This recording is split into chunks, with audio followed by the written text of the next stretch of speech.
Ахмет Байтұрсынов, егіннің бастары. Bir adam жас баласының жанын алды.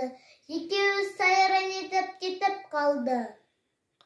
Қыдырып әрлі-берді жүрді дағы, егінші егін еккен жерге барды. Арлап әрегінде қара жүрді, кез етіп пісіп тұрған егін түрлі. Бастарын дәнге толған төмен салып, бидайлар бине тақсым еттірді. Жалғыз-ақ бір бидай тұр көкке қарап, бине бір жалғыз өзін көпке болады. Баланың сол бидайға көзі түсіп, білмекке кетті көңіл жөнін сұрап. Құбылып бидайлар тұр басын салап, жіберген мырза Құдай нұрға қанып. Ей, әке, бұны мәні түсіндірші, бір іске тұрмын өзім қайран қалып.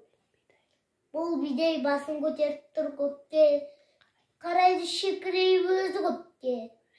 Өзіне өзгелерді тең көрмейтін, соншама бұл бидайдың дәні көппе. Айтайын бұның мәнім балам саған, шырағым түрін көріп таңданба оған.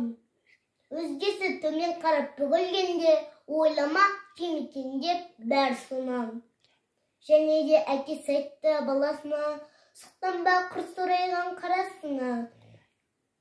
Құдайым өзгесіне дән бергенде, бұл бидай дәнсіз қапты арасында.